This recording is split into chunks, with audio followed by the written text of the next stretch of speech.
कल्याणमध्ये कायद्यालाच आव्हान दिलं जातंय का? पोलिसांच्या हद्दीतच लाखो रुपयांचा जुगार सुरू असल्याचा गंभीर आरोप समोर आला आहे.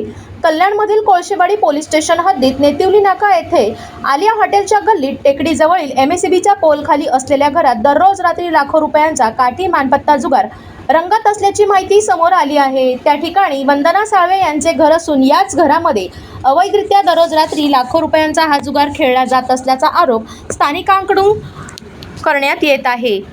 या प्रकरणी स्थानिकांकडून अनेकदा तक्रारी करण्यात आल्याचे सांगितले जात असले तरी अद्याप कोणतीही ठोस कारवाई झाली नसल्याची नाराजी व्यक्त होत आहे. दरम्यान यश महाराष्ट्र न्यूजने या प्रकरणाचे स्टिंग ऑपरेशन करून थेट ठाणे पोलीस आयुक्तालय यांच्याकडे ऑनलाईन तक्रार देखील नोंदवली आहे. पोलिसांकडून कारवाईचे आश्वासन देखील करण्यात आले आहे. मात्र नागरिकांचा पोलिसांवर विश्वास कायमच आहे. कायदा सुव्यवस्था राखण्यासाठी पोलीस प्रशासन निश्चितच या अवैध प्रकारावर कारवाई करेल आणि अशा धंद्यांना आळा बसेल अशी अपेक्षा स्थानिकांकडून व्यक्त होत आहे. आता सर्वांचे लक्ष पोलिसांच्या पुढील पावलाकडे लागले आहे. कायद्याचा धाक कायम राहणार का हे येत्या काही दिवसातच स्पष्ट होईल.